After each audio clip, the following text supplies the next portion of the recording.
अस्सलाम वालेकुम। मैं हूं फैसल तारिड। आज 5 जून है और आज दिन है एतवार का। बनी गाला से तबले जंग बजा दिया गया है और बनी गाला से ये ऐलान कर दिया गया है कि हम आ चुके हैं मैदान के अंदर, हम आ चुके हैं इस्लामाबाद। तुम बुला रहे थे कि आओ इस्लामाबाद, चूहों की तरह छुपो मत। मैं आ चुका हूं। अब जिस माई के लाल के अंदर दम है, आए कप्तान से पंगा ले। वाजिया तौर पे तबले जंग बजा दिया गया है और कह दिया गया है कि अब जो भी यहां पे आए वो अपने कफन और कब्र का इंतजाम करके आए, वरना यहां जो भी आएगा उसकी कब्रें हम खोद देंगे। फयाजुल हसन चौहान की जानिब से यह कहा गया है कि हमसे जो पंगा लेगा, जो भी कप्तान को गिरफ्तार करने की कोशिश करेगा, उनकी हम कब्रें खोद देंगे। उसके बाद प्रेस कॉन्फ्रेंस की गई है शाह महमूद कुरैशी की जानिब से। शाह महमूद कुरैशी का यह कहना था कि राना सनाउल्लाह खान को गिरफ्तार करने का इरादा रखता है, लेकिन मैं राना साहब को बता दूं कि शदीद रद्द अमल आएगा। हम जो करेंगे फिर मत कहिएगा, इसको कोई साजिश मत कहिएगा, इसको कुछ भी नाम देने की कोशिश मत कीजिएगा। यह रद्द अमल होगा, यह रिएक्शन होगा। और अभी से पाकिस्तानी तैयार रहें, अभी से पाकिस्तानी मंसूबा बंदी करके रखें कि अगर उनके कप्तान के साथ कुछ होता है या गिरफ्तार किया जाता है, हमारी तरफ से पूरी इजाजत है कि आप जो करना चाहें कर दें। लिहाजा कोई किसी बंद कमरे में सोचे भी मत, उसके ज़हन में ये ख्यालात भी ना जन्म लें कि हम खान को गिरफ्तार करेंगे, हम कब्रें खोद देंगे, हम उड़ा के रख देंगे। ऐसा रद्द अमल आएगा कि आप सोचेंगे कि हमने कायनात की बड़ी गलती कर दी है। आप छुपने की जगह ढूंढेंगे, आपको जगह नहीं मिलेगी। न्यूट्रल्स को भी मुखातब किया गया है, कहा गया है कि जब साइफर आया, जब साजिश हो रही थी तो पाकिस्तान के मुहाफ़िज़ों को मैदान में आना चाहिए था, लेकिन अफसोस ये है कि पाकिस्तान के मुहाफ़िज़ भी मैदान में नहीं आए। तो लिहाजा आज बाकायदा तौर पे लकीर खींच दी गई है, एक रेड लाइन ड्रॉ कर दी गई है कि ये हमारी रेड लाइन है, खान हमारी रेड लाइन है। तुमने हमें मारा, तुमने हमारे 5 लोगों की जानें ली, तुमने पूरे पंजाब के अंदर शैलिंग की, तुमने हम पे केमिकल चलाया, सब किया, लेकिन खान हमारी रेड लाइन है। रेड लाइन क्रॉस हुई ना, जिस दिन खान पर किसी ने हाथ डाला ना, फिर वो समझ ले कि उसकी कब्र तैयार है। चाहे जो भी हो, जितनी भी बड़ी ताकत हो, खान हमारी रेड लाइन है। और जब रेड लाइन पर हाथ पड़ेगा तो फिर रद्द अमल आएगा, फिर कोई भी नहीं बचेगा। और यह भी कहा गया है कि हमें यकीन है, हम पर यह इतलात पहुंची हम तक कि राना सनाउल्लाह के ज़हन में यह घटिया मनसूबा ज़रूर है कि खान को गिरफ्तार किया जाए, लेकिन किसी माई के लाल के अंदर जुर्रत है तो आए। साथ ही यह भी कहा गया कि आए तो सही, किसी के अंदर जुर्रत है, कोई अपने आप को बड़ी रियासत समझता है तो आए, गिरफ्तार करे, देखते हैं फिर होता क्या है।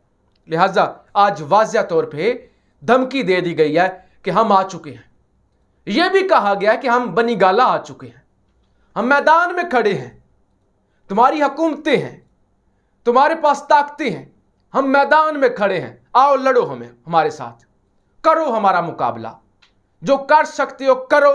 ये खड़े हैं, लेकिन तुम्हारे वो भगोड़े, तुम्हारे वो मफरूर, तुम्हारे वो इश्तिहारी वापस नहीं आए, जिनकी हुकूमत भी है, जिनके पास सब कुछ है।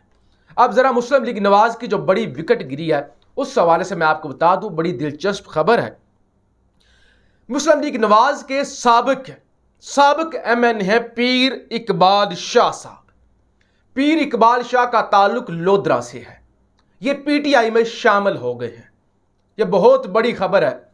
पीर इकबाल शाह उस शख्सियत का नाम है कि जब अली तरीन, जहांगीर तरीन के बेटे ने इलेक्शन लड़ा था, ज़िमनी शायद इलेक्शन था, और यह इलेक्शन लड़ा गया था अली तरीन की जानिब से जहांगीर तरीन की जगह पर, गालबन 2016-17 में। उस वक्त पीर इकबाल शाह ने हालांकि उस वक्त पीटीआई का बड़ा उस वक्त धरना और उसके बाद सारे मामलात पानामा का केस चल रहा था, तो हाइप थी। उसके बावजूद अली तरीन को पीर इकबाल शाह ने इलेक्शन हरा दिया था। पीर इकबाल शाह ने पीटीआई में शमूलियत अख्तियार कर लिया है, क्योंकि वहां पे अब जहांगीर तरीन नून लीग के साथ है, स्पेस नहीं थी, वो पीटीआई में आ गए हैं। लिहाजा वो शख्सियत जो नून लीग जैसी पार्टी में होते हुए जहांगीर तरीन को इलेक्शन हरवा देती है, अली तरीन जहांगीर तरीन एक ही बात है। लिहाजा अब तो एक कमजोर विकेट पर आप मुझे बताएं कैसे जहांगीर तरीन वहां से इलेक्शन जीत सकता है, या जहांगीर तरीन का कोई कैंडिडेट उस हलके से इलेक्शन जीत सकता है। तो आज जहांगीर तरीन के भी परखचे उड़ गए। जरा मैं आपको बता दूं, अलीम खान, समा न्यूज पाकिस्तान का एक नामवर टीवी चैनल है, समा न्यूज को आज से 3 महीने पहले अलीम खान ने खरीद लिया। अलीम खान ने खरीदा, उसके बाद अलीम खान नून लीग के साथ चला गया, हमजा शहबाज को वोट दे दिया, और वहां से जो एंकर थे जैसे इमरान रियाज खान साहब थे उनको भी हटवा दिया, क्योंकि वो हक और सच की बात करते थे। अब इस वक्त समा की सूरत हाल ये है कि समा और जियो की रेस लगी हुई है कि किसने ज्यादा हुकूमत की और इस इंपोर्टेड सरकार को फेवर देनी है। यानी पेट्रोल महंगा हो तो वो कहते हैं कि कोई बात नहीं है, फजाइल सुनाते हैं, और पीटीआई के खिलाफ खोल खोल के ढूंढ के झूठी खबरें, फैब्रिकेटेड कंटेंट चलाते हैं। लिहाजा आज खान साहब की जानब से यह फैसला किया गया है कि पीटीआई का कोई भी तर्जमान, कोई भी पीटीआई का बंदा समा न्यूज पर किसी भी टॉक शो के अंदर अपना ओपिनियन नहीं देगा। लिहाजा आज पीटीआई की जानब से अलीम खान के चैनल का बाइकआउट कर दिया गया है। लिहाजा ये सारी दुनिया जानती है कि इस वक्त मीडिया इंडस्ट्री खान साहब पे चल रही है, रेटिंग खान साहब के इर्द गिर्द घूमती है। लिहाजा अब्दुल अलीम खान के बिजनेस के भी इस वक्त आप समझ लें परखचे उड़ गए हैं। नज़ीर चौहान एक शख्सियत का नाम है, एक लोटे का नाम है, जो कि लाहौर से मेंबर सूबाई असम्बली था, लोटा था, जहांगीर खान तरीन ग्रुप का हिस्सा था, और वो भी नायल हो गया है। अब क्योंकि 17 जुलाई के अंदर उन सीटों पर ज़िमनी इलेक्शन होनी है, वो जो 25 सीटें हैं, 25 लोटे जो गए हैं, पीपी 167 से नज़ीर चौहान को नून लीग का टिकट दिया गया है। यानी ये लोटे नून लीग ने एक्सेप्ट कर ली है। ये वो नून लीग है जो बड़ा बुरा भला कहती थी कि लोटे और ये और वे, ये लोटों की जगह वॉशरूम के अंदर है, लोटों की जगह असम्बलियों में नहीं है। लोटों को एक्सेप्ट करके मरियम नवाज ने और शहबाज शरीफ ने टिकट भी दे दिया लाहौर पीपी 167 से। अवाम पे और क्या जुल्म किया गया इंपोर्टेड सरकार की जानब से, वो भी सुन लीजिए। 240 अरब डॉलर का, यानी 2 अरब 40 करोड़ डॉलर चीन से कर्जा लेने जा रही है ये इंपोर्टेड सरकार। यानी पहले इतनी ज्यादा महंगाई कर दी, अब मजीद कौम पर कर्जों का बोझ डालने जा रहे हैं, क्योंकि इन्हें सऊदी अरब ने पैसे नहीं दिए, तुर्की ने पैसे नहीं दिए, यूएई ने पैसे नहीं दिए, तो अब चाइना से ये 2 अरब 40 करोड़ डॉलर कर्जा लेने जा रहे हैं।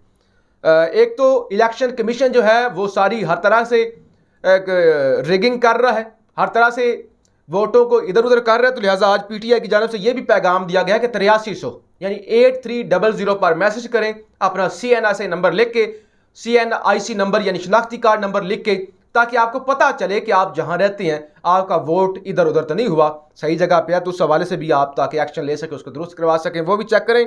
ओवरसीज पाकिस्तानी बाहर निकलें, अपने अपने दारुल खिलाफों में जिस मुल्क के अंदर भी हैं एहतजाज करें।